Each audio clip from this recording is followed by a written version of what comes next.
Mas hoje a gente vai comentar a respeito de relacionamento, sobre relação, partindo desse versículo e dessa mensagem que o José Carlos trouxe para a gente. Não devias tu ter compaixão do teu companheiro, como eu também tive de ti? Vamos ler de novo, para a gente sair pelo menos, se não tiver nada de bom, ele já está falando de voltar aqui, nem começou a palestra, né? Vai que é ruim com força, aí pelo menos fala assim, sair alguma coisa, né, do Novo Testamento, daquilo que Jesus propôs. De novo, Mateus, capítulo 18, verso 33. Não devias tu igualmente ter compaixão do teu companheiro, como eu também tive misericórdia de ti? Esse é o versículo que a gente vai estudar. Ele faz parte de uma parábola, que a gente vai tratar dessa parábola. Mas antes da gente ir para a parábola, eu gostaria de fundamentar em Kardec a nossa reflexão, para que não ficasse uma coisa daquilo que a gente acha ou simplesmente daquilo que o benfeitor Emmanuel propõe.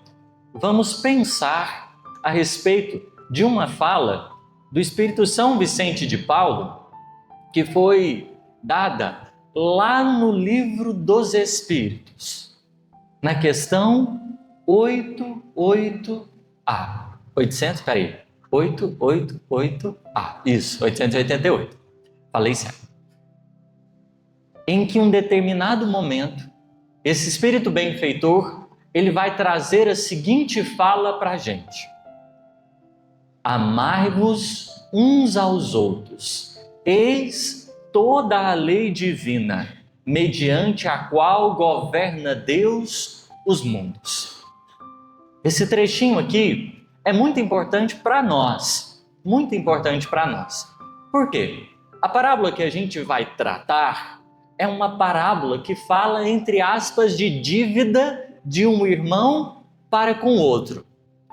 Alguém me prejudicou, alguém fez alguma coisa comigo. E a maneira de resolver isso é muito importante para Deus. Se tem um tema fundamental nas nossas vidas, esse tema é relacionamento. Se tem um tema que a gente precisa abrir os olhos e ficar muito atento, é relacionamento. Seja em qualquer dimensão. Seja em qualquer dimensão. Porque veja, como São Vicente de Paulo está propondo aqui para a gente: amai-vos uns aos outros, eis toda a lei, mediante a qual Deus governa os mundos. Isso quer dizer o seguinte, vamos colocar um primeiro ponto. Se você for em Marte, qual é a lei que vai gerir as relações?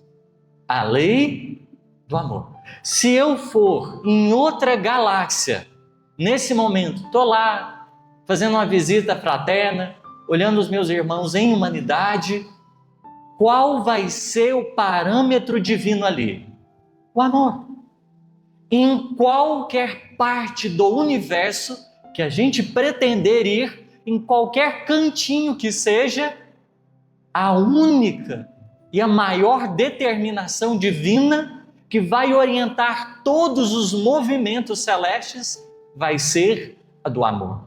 Quando a gente pensa assim, a gente está elevando o nível da conversa para a gente sair de uma ingenuidade. Porque o amor não tem a ver com ser bonzinho. Não tem nada a ver com isso. O amor tem a ver com a referência cósmica para toda a criação.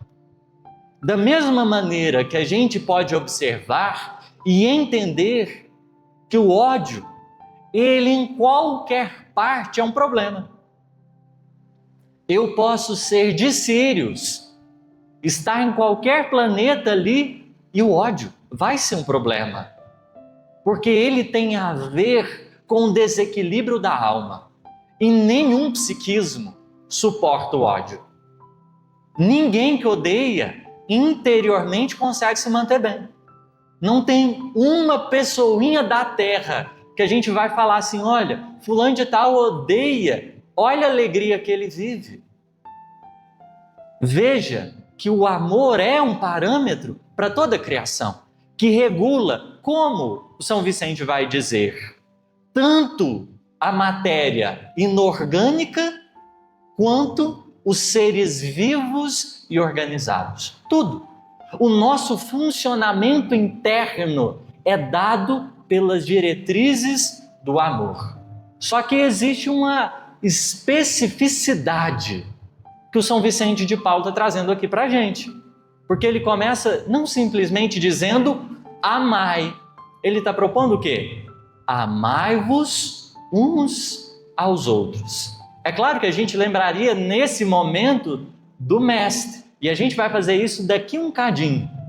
Mas pensemos no que representa isso. Pensemos no que representa isso.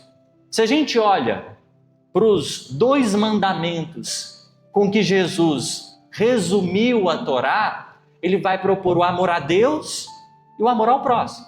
Amai a Deus de todo o coração, de toda a alma, de toda a vossa força, de todo o vosso espírito. É o amor a Deus, é o amor café. É o do coração, alma, força e espírito. O amor café.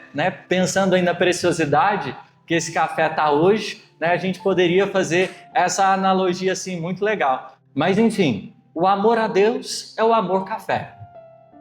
E o segundo pedido divino que estava posto ali, naquele momento, amai o vosso próximo como a vós mesmos. É muito interessante, até o significado do próximo, porque próximo a gente pode pensar aquele que está perto ou aquele que vem depois. Aquele que vem depois. Vamos guardar essa informação. Mas veja, aqui é uma proposta de simplesmente eu fazer para o meu próximo, para aquele que está diante de mim. Eu fazer. Só que o São Vicente de Paulo está propondo um desafio, porque ele está dizendo, amai-vos uns aos outros.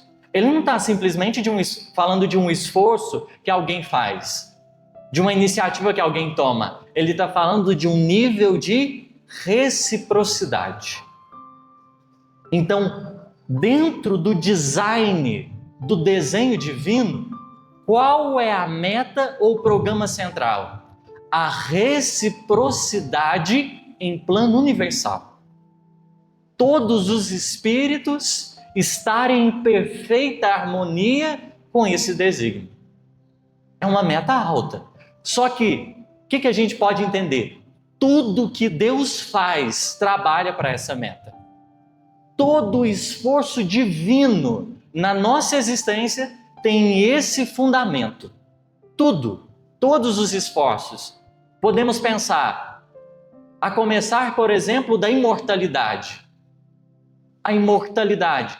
Você não morre. O que significa não morrer? A imortalidade é também uma mensagem. Você é indestrutível. Não existe nada que alguém possa fazer com você que possa te reduzir a zero. Então, no sistema divino, Deus te preparou para as experiências porque Ele te deu estrutura para viver, sabendo que poderia acontecer de tudo, mas nada pode te levar a inexistir. Então, a imortalidade é um presente divino por meio do qual a gente pode ver que nós temos ferramenta ou um impulso para pensar a respeito desse amor nessa dimensão mais cósmica. Mas como se não bastasse o fato de eu ser indestrutível, ele propôs, vamos pensar no segundo princípio espírita, a gente pode falar em reencarnação. A reencarnação, o fato de tornarmos quantas vezes se fizerem necessárias, como um processo normal, pedagógico, que faz parte do ideal da criação, é também um estímulo, por meio do qual o Criador está dizendo, fique tranquilo, você vai poder aprender a amar. 1, 2, 3, 4, 5, 6, 7, quantas vezes se fizerem necessárias. Não tem limite. Então perceba, dois princípios pelos quais o universo é estruturado, eles colaboram para que essa meta seja atingida. Porque é o que o Espírito Lázaro vai chamar a atenção. Se a primeira palavra do alfabeto divino é amor, a segunda é reencarnação. Porque o amor não é uma experiência ingênua, infantil de simplesmente falar para alguém, eu te amo. Apesar de que é bom falar, ouvir das pessoas quando isso é sincero. Mas não se reduz a problema de palavras. O próprio apóstolo Paulo, quando vai trazer a dimensão do assunto, ele vai dizer assim, que o vosso amor cresça cada vez mais em todo conhecimento e no pleno discernimento. É uma referência muito interessante, porque como que eu posso conhecer o amor, se não por meio da experimentação? Ninguém conhece de amor se não experimentar, se não se expor às vivências. Por isso, os contextos, as posições evolutivas, os cenários que vão marcando e enredando a nossa vida e a nossa trajetória são experiências possíveis no plano do amor a serem conquistadas. O amor no plano profissional, o amor no plano familiar, o amor no plano afetivo, o amor no plano da amizade, o amor no plano social, o amor no plano da natureza. Todas essas experiências falam alguma coisa sobre a experimentação. Para conhecer, é preciso experimentar. É preciso experimentar. Mas precisa, além de experiência, a gente precisa do pleno discernimento. Porque se não existir amadurecimento nessas experimentações, a gente perde em qualidade daquilo que a gente poderia estar vivendo. Por isso, as duas facetas apresentadas pelo apóstolo Paulo, mas que estão relacionadas à reencarnação. O fato de, pela ótica da vida, ser investido em nosso favor. Quantos corpos, quantas famílias, quantos trabalhos, quantas possibilidades se fizerem imprescindíveis. O problema do amor não é de tempo. O tempo não é um obstáculo. Não é um obstáculo.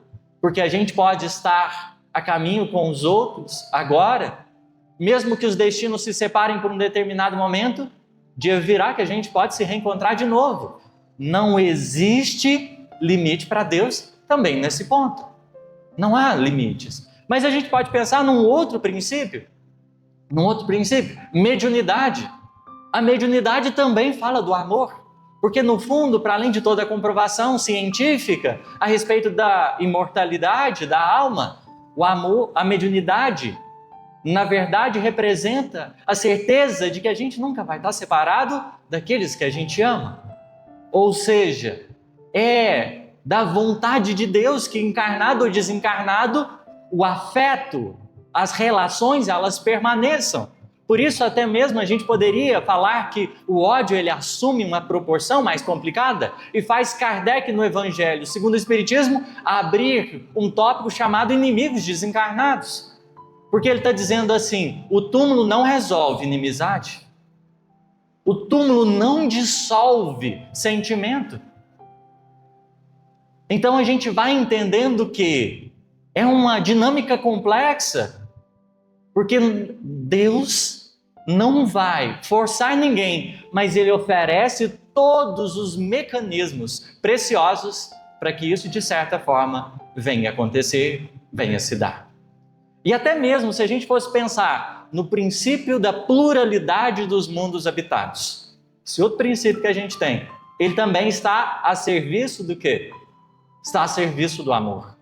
Porque diante dessas muitas moradas, diante desses muitos lugares, a gente precisa reconhecer que as almas tanto permanecem ali ligadas àqueles pelos quais existe afinidade, existe amor, existe reciprocidade, existe intentos semelhantes, mas também, para além de pensarmos nos habitantes de um próprio mundo que se organiza conforme essas diretrizes, a gente precisa lembrar da solidariedade que existe entre os próprios mundos habitados, tendo em vista que normalmente os espíritos superiores vêm encarnar em mundos menos adiantados, a fim de fazer avançar aqueles corações. O amor vai ganhando beleza, vai orientando cada vez mais a uma visão madura, responsável a respeito do que ele possa significar.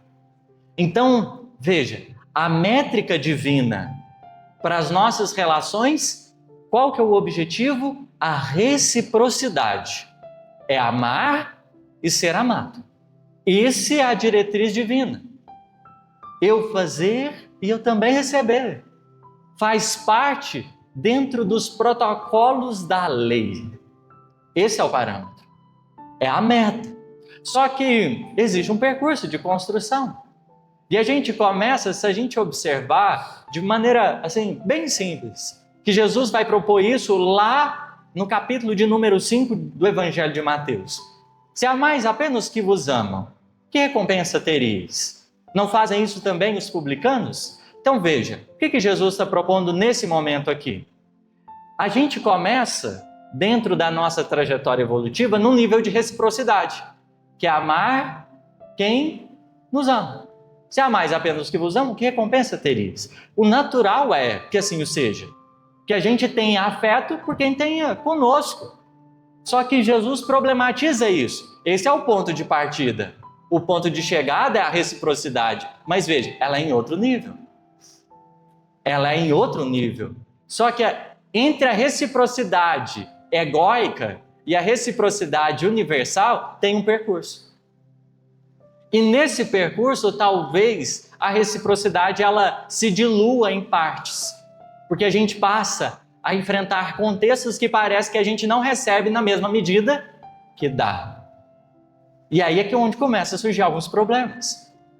Nesse desnível, só que o natural é, entre a reciprocidade egóica e a universal, a gente vai viver um certo desequilíbrio, mas que é aparente. Porque vamos pensar, às vezes eu faço e o outro não faz. Isso acontece em relacionamento, isso acontece em questão de família. Todos os nossos contextos, de alguma forma, eles podem estar marcados por esse desbalanço, que é muitas vezes comum na nossa trajetória e na nossa vida. Eu gostaria de receber na mesma medida que eu estou entregando, mas às vezes não dá. E todo mundo, veja, tem uma lição do Evangelho que é curiosa. Jesus no deserto, ele tem fome. Aquela fome é muito simbólica, porque no deserto da vida a gente também tem fome. A gente também gosta de afeto. Pensa o tanto que é bom. Sabe aqueles cachorros de rua? Que você não pode, de certa maneira, começar a dar um carinho para eles, e parece que eles desmontam. A gente gosta. A sede de amor, ela faz parte da vida do Espírito. Porque no fundo é um sinalzinho. Você não sobrevive só querendo dar. E não é o objetivo divino você só dar. Você precisa também receber. E é muito curioso, Maria de Nazaré, lá no Boa Nova, quando Jesus vai buscar ela, tem uma partezinha lá que o Humberto Campos colocou ali, é uma pérola. Mas para a gente ter dimensão. Quando Jesus aparece na forma de peregrina, ela acha estranho, fica assim, meu Deus, quem que é esse rapazinho, né, que chegou aqui e tal? Porque ele começou a cuidar dela, começou a trazer esperança para o coração dela. Aí Humberto de Campos diz assim, Maria que estava acostumada a só dar. Esse é um desafio que a gente tem hoje enquanto trabalhador espírita. Porque às vezes a gente começa a doar. Doa, doa, doa, doa, doa, doa. Só que vem sede de amor, sede de afeto. E a gente não pode, né, de certa maneira, negligenciar as nossas necessidades afetivas. Porque faz parte da nossa constituição e da nossa alma. A gente precisa ter os nossos portos seguros. Para se restabelecer, para se reenergizar. Porque o amor é alimento. Não só o que a gente dá. Mas muitas vezes a gente tem necessidade de receber. E às vezes, enquanto companheiros, cada um vai tentando fazer alguma coisa e a gente vai fazendo. E chega esse período que parece que precisa de um fôlego. Precisa de um fôlego. E ocupar esse lugar de quem ele é amado é importante. É importante. Porque, olha, tá, mas você está delirando. Não, calma lá. Vamos aqui, São Vicente de Paulo. Ele vai propor assim: não esqueçais nunca que o espírito, qualquer que seja o grau do seu adiantamento, sua situação como reencarnado ou na erradicidade, então ele está dizendo assim, não importa onde você esteja, encarnado, desencarnado, não é o problema.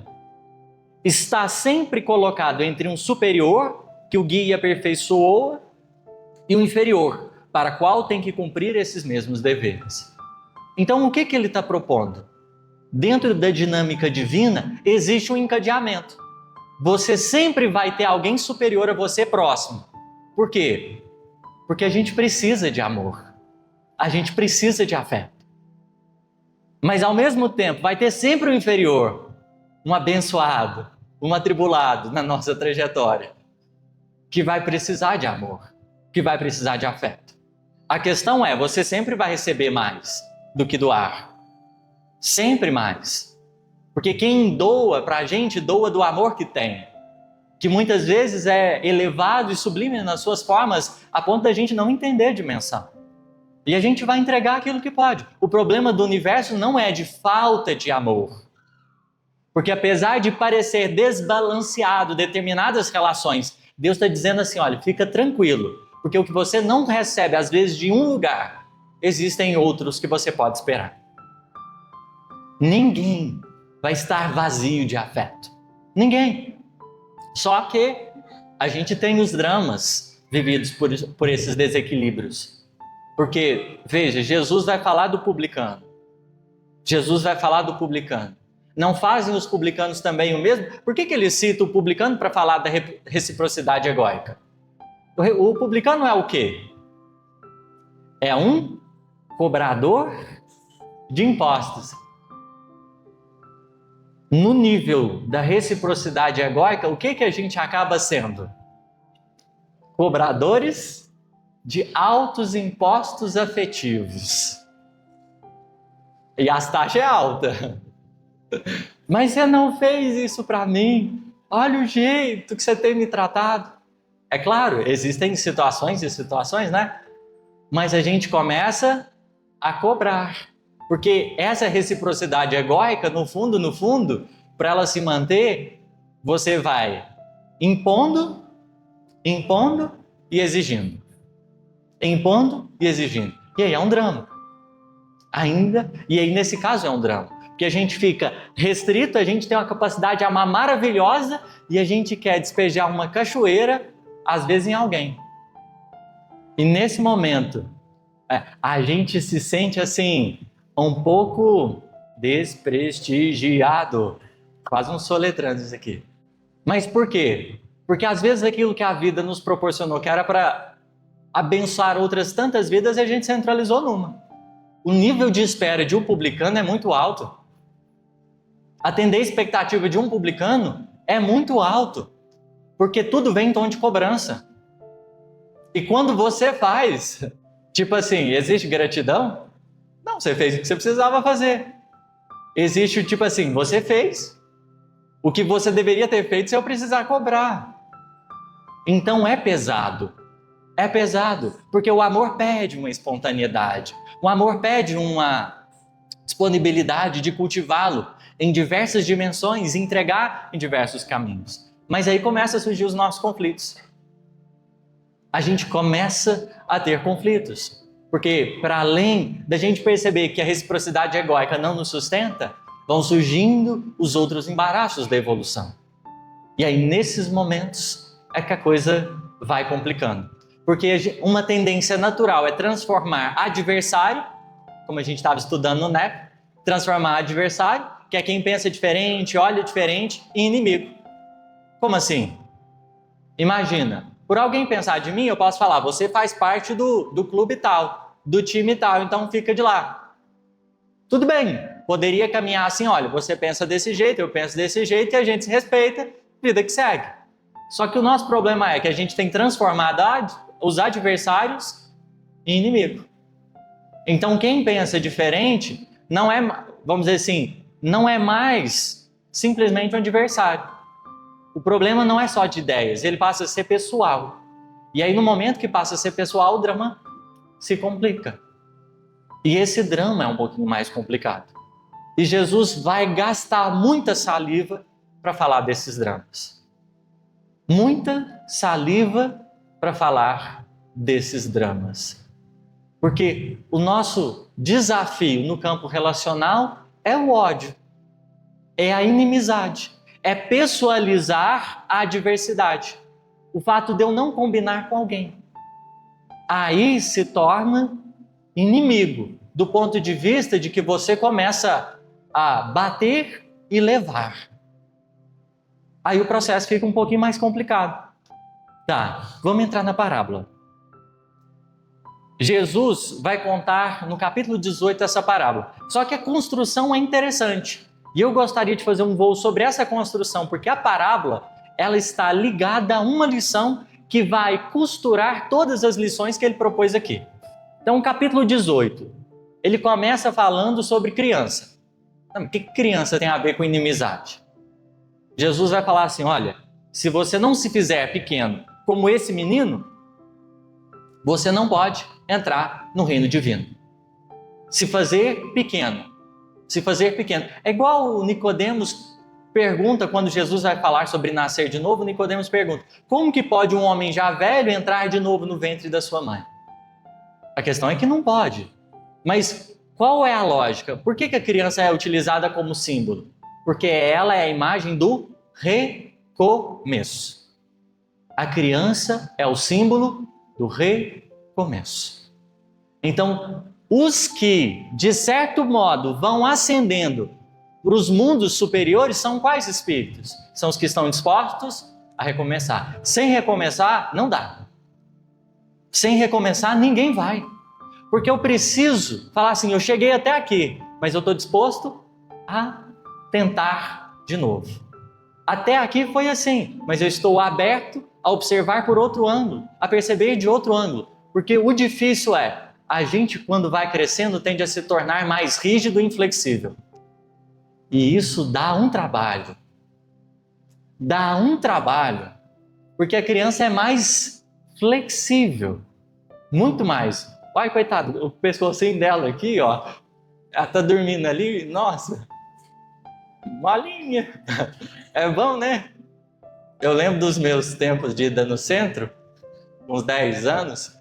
Eu dormia nos bancos de madeira da casa espírita, bem nos bancos duros, mas a gente pega ali um pedacinho de colo de mãe e de pai, pronto, acabou assim, né? A gente consegue. Mas o problema da flexibilidade. É difícil ser flexível, não é fácil. E recomeçar é uma medida de quem é flexível, de quem não se enrijeceu.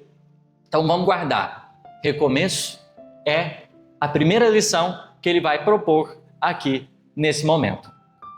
Aí ele vai falar do escândalo. Então ele sai da criança, né? E ele vai dizer assim, o que escandalizar, porém, é um desses pequeninos que crê em mim, melhor será que pendurasse ao pescoço uma mó e lançasse ao fundo do mar. Ai do mundo por causa dos escândalos, porque é necessário que sucedam os escândalos, mas ai daqueles por quem o escândalo vem. E ele vai falar, se a sua mão, se o seu pé, se os seus olhos são motivo de escândalo, você vai arrancar eles para junto de ti. Então, veja, vamos perceber a essência dessa lição, porque ela parece muito confusa, e a gente pode interpretá-la de diversos jeitos, mas a grande questão é escandalizar um dos pequeninos. O que é escandalizar contra um dos pequeninos? É porque a gente pode se opor a quem quer recomeçar. A gente pode, de alguma maneira, taxar tanto as pessoas que a gente faz oposição a quem quer recomeçar. Fala assim, olha, eu errei, eu preciso realmente melhorar, né, a mim naquele ponto. Nem sempre a gente está aberto a permitir ao outro recomeçar. Aí Jesus fala de arrancar mão, pé e olho. Por que será? Olha, são três símbolos. Os olhos, maneira de ver. O pé, maneira de sentir.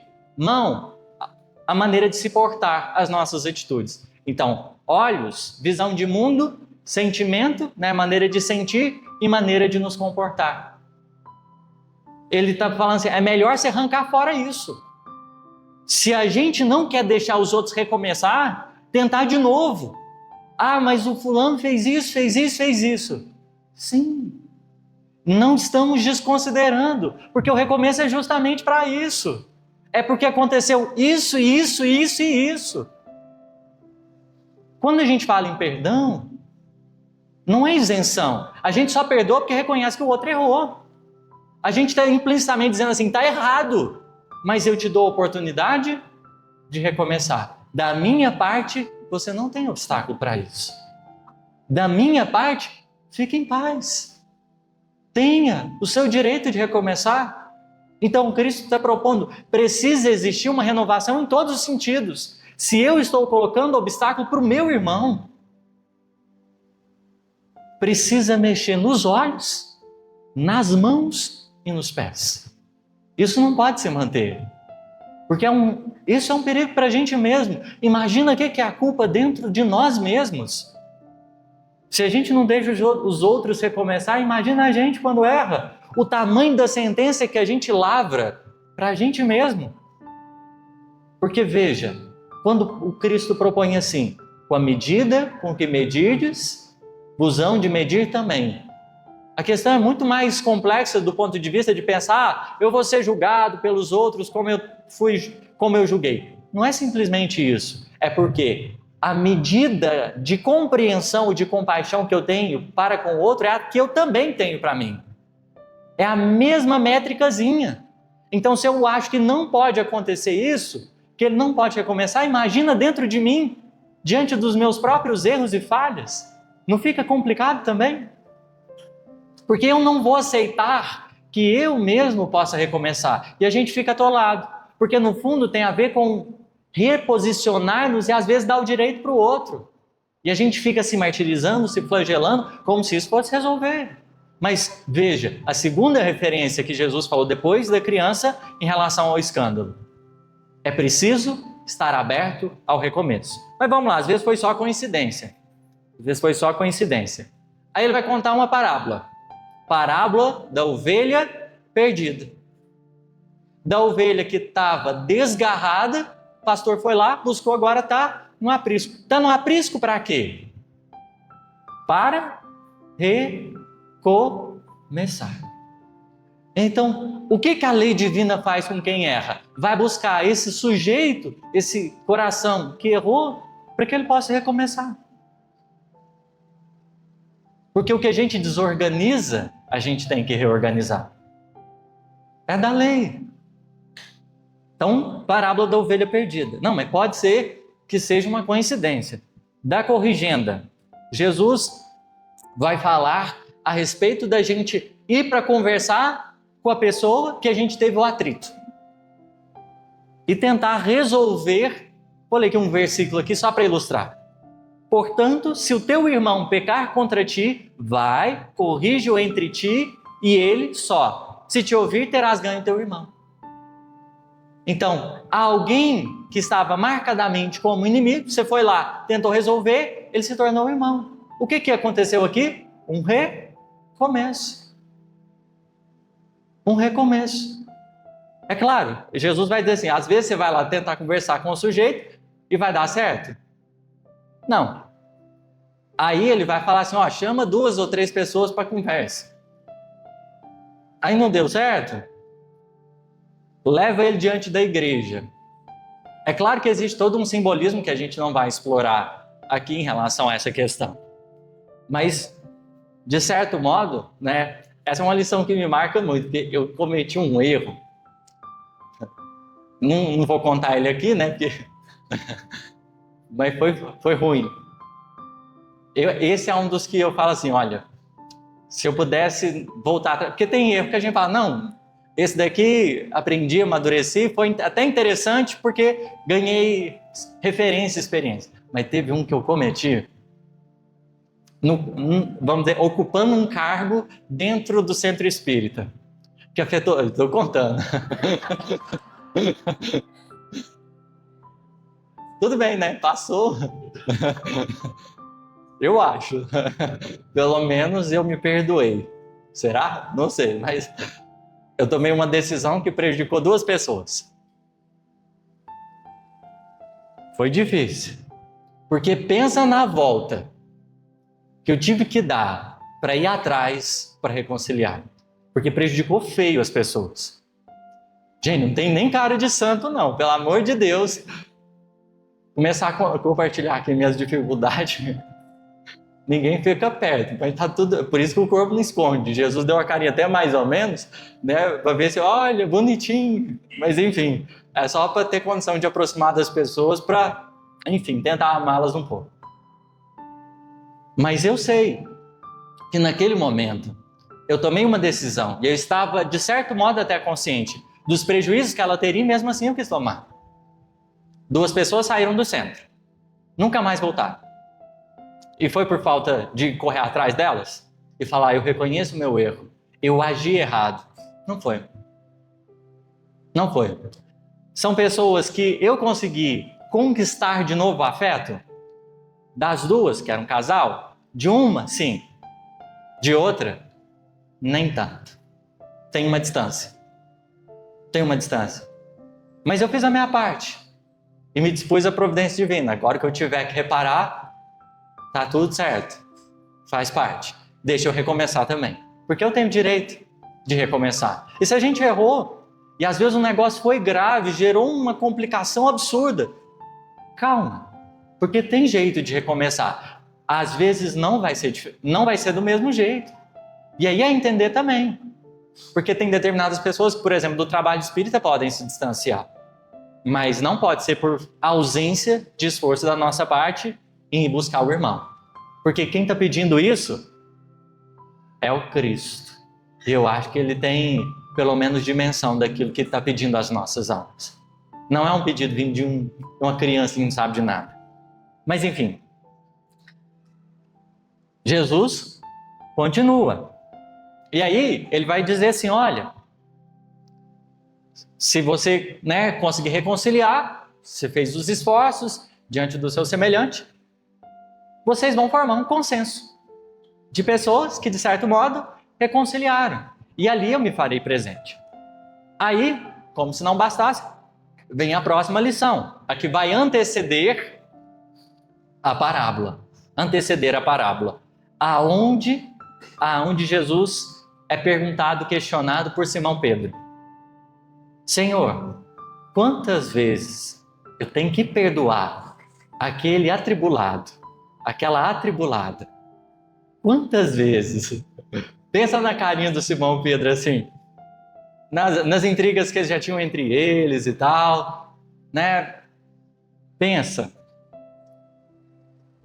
Não te digo até 7 vezes, mas 70 vezes 7.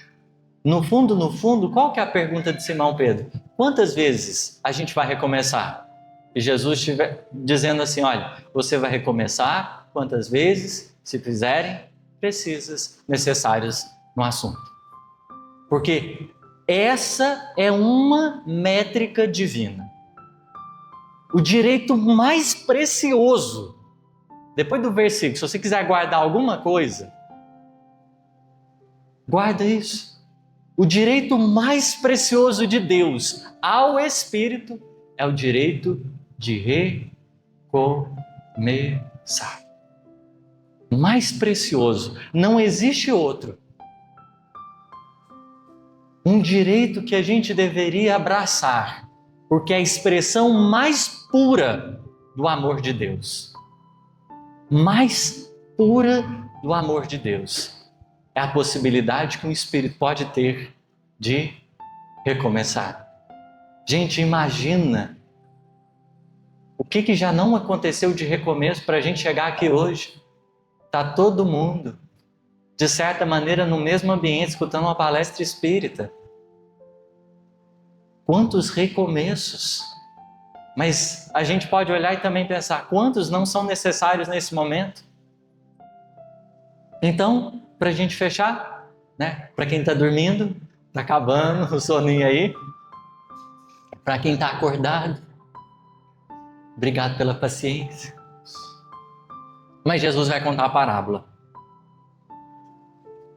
Por isso, o reino dos céus é comparado a um rei que quis acertar as contas com seus servos. Tendo começado a acertar as contas, apresentou-se-lhe um que devia 10.000 talentos. E como se não tivesse com o que pagar, mandou o Senhor que o vendessem a ele, sua mulher, seus filhos, tudo que tinham, para que a dívida fosse paga. Porém, o tal servo, lançando-lhes aos pés, lhe fazia esta súplica: tem paciência comigo, que tudo pagarei. Então o Senhor, compadecido daquele servo, deixou-o ir livre e perdoou-lhe a dívida. Tendo saído deste servo, entrou um dos seus companheiros, que lhe devia 100 denários, e alçando a mão, o afogava, dizendo: paga-me o que deves. O companheiro, lançando-lhes aos pés, rogava-lhe: tem paciência comigo, que eu te satisfarei tudo. Porém ele não quis, mas retirou-se e fez que o encarcerassem até pagar a dívida. Vendo, porém, o que se passava, os seus conservos sentiram-no tão fortemente que foram dar parte ao Senhor de tudo que tinha acontecido. Então seu senhor chamou-lhe e disse: servo mau, eu perdoei-te a dívida toda porque viestes rogar para isso. Não igualmente devias compadecer do teu companheiro, assim como também eu me compadeci de ti? E cheio de cólera, mandou seu senhor que o entregassem aos algozes até pagar toda a dívida. Deus, o Senhor, permitiu o que devia mais recomeçar.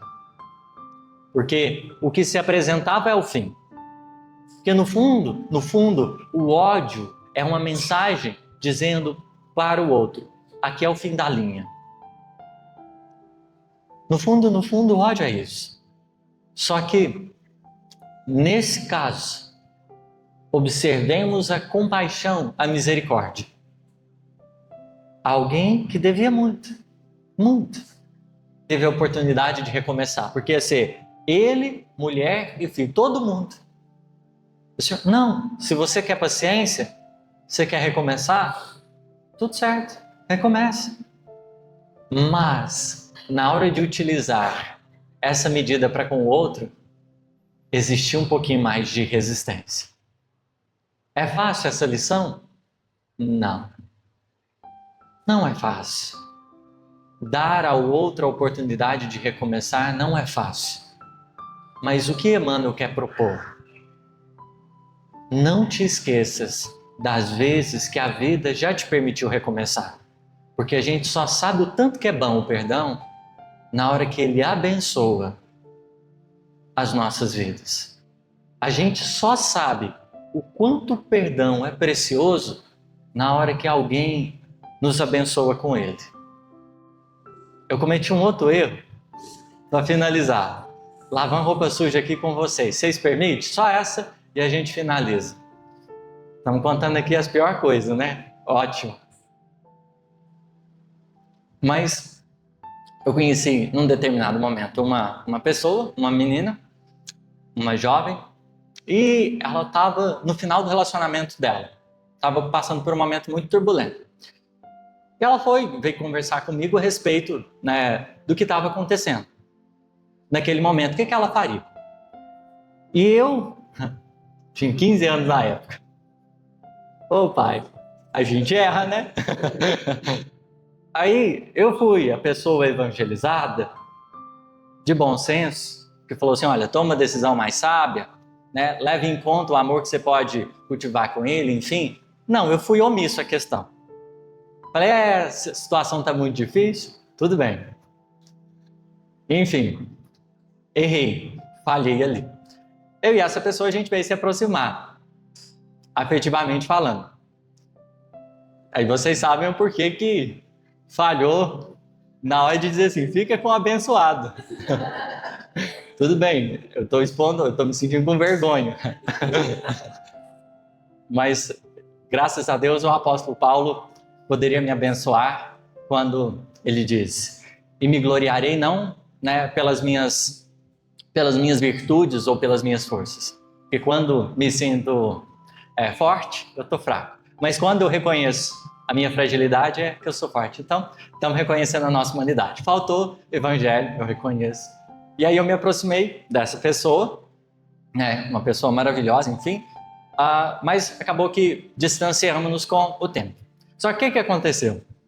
Interiormente, depois de um tempo, porque na hora que tudo se deu, eu nem tchum. Tipo assim, gente, eu prejudiquei uma pessoa. Porque por causa de um interesse, eu não fui a pessoa abençoada e falou assim, olha, fica com o outro, mas que deixou o negócio terminar. Vocês entenderam. Eu tô com vergonha, mas tudo bem. Mas aí o que aconteceu? Depois de um tempo, eu fui chamado a olhar para a situação. A minha consciência interiormente falou assim, olha, lembra o que aconteceu? Pois é, você fez errado. E o abençoado, antes era meu amigo. Gente, eu melhorei. Eu acho. Tudo bem, né? Eu erro. Aí, aquilo ali começou a martelar interiormente. Tá na hora de pedir perdão. Tinha passado uns 2 anos. Ele nem estava lembrando daquilo. Mas quem erra, não esquece. Até que tenha recomeçado. E aí, fui lá. Eu sabia onde ele morava. Vesti assim, toda a minha coragem naquele momento. E aí eu fui expor a situação. Conta, olha, lembra quando você estava com determinada pessoa? Pois é, ela veio conversar comigo a respeito do que fazia. Só que eu fui a pior pessoa do mundo. Porque eu não fui aquele coração que realmente quis que a relação continuasse. Eu tomei uma decisão muito inapropriada. E eu sinto muito por isso. Foi um erro muito grave da minha parte. Muito grave da minha parte. E na hora, eu esperava assim, tudo bem, se ele quiser me xingar, algo do tipo, já estava assim, bater eu acho que não, né? Não era da personalidade dele. Mas me xingar, pode querer mais me ver, tudo certo. Tudo certo. Aí, ele me surpreendeu. Porque naquela hora eu vi o quanto ser perdoado é importante. É como se ele tivesse tirado do meu coração um peso que eu estava carregando. Porque ele falou assim, eu te perdoo, não te atormentes por causa disso. Aconteceu, mas eu não estou guardando mais nada disso. Então naquele instante, eu pude reconhecer, é bom a misericórdia. É preciso lembrar da bondade de Deus. E igualmente reconhecer que a gente só entende perdão quando a gente precisa dele. Então vamos lá. Quem se sentir à vontade, vamos procurar um lugar mais confortável na cadeira. Vamos fechar os nossos olhos, respirar um pouco, permitir que os benfeitores amigos e queridos que estão aqui conosco, desde o início estiveram nos assessorando, que eles possam envolver os nossos pensamentos e os nossos sentimentos. Que esse ambiente possa ser de cura espiritual, para as questões mais profundas do nosso ser, para os sentimentos mais delicados da nossa alma. Que a gente possa se sentir em condições de sermos cuidados. Esse é um momento para nos sentirmos amados. Porque a bem verdade, Deus, na sua infinita bondade, faz questão que diante dos nossos acertos e dos nossos erros, outra não seja a sensação presente nas nossas vidas de que nós somos genuinamente amados. genuinamente amados. Mestre, querido e amado Mestre, que as lições que trouxestes à humanidade, esse sol de indefinível beleza, possa clarear e se agigantar no mundo de nossas almas. Por vezes aparentamo-nos como crianças frágeis, ainda temerosas, ainda culpadas, carregando fardos e mais fardos que não mais nos dizem respeito.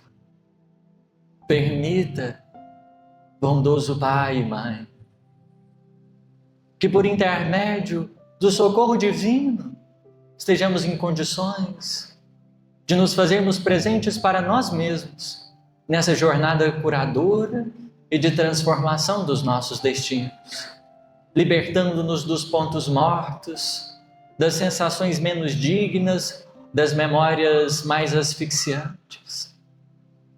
Que a gente esteja em condições de soltar os nós, desatando-os de modo humilde e sincero, para que aqueles que muitas vezes temos nos prendido, esses corações possam recomeçar, tanto quanto temos necessidade desse recomeço. Que o perdão, o alto perdão, seja uma fonte de paz a descedentar o nosso coração diante da secura que o orgulho por vezes impõe, de não nos reconhecermos dignos de amar e de ser amados, dignos de recomeçar, de renovar, de reconstruir, de reajustar. Permita que o alto perdão possa ser o remédio imprescindível a essas enfermidades mais atrozes que nos têm asfixiado a vida e a beleza de poder caminhar e aprender nesse mundo. Seja o teu coração adiante, nos guiando e iluminando, ensinando-nos a administrar os erros, as contendas e todas as experiências difíceis a que nos vejamos entregues. Na nossa condição não de juízes, mas irmãos uns dos outros, possamos lembrar de Ti, Mestre, que na hora crucial, no instante desafiador, movido por profunda compaixão, suplicastes ao Pai em nosso favor. Perdoa-lhes, porque não sabem o que fazem. Muito obrigado, que assim seja.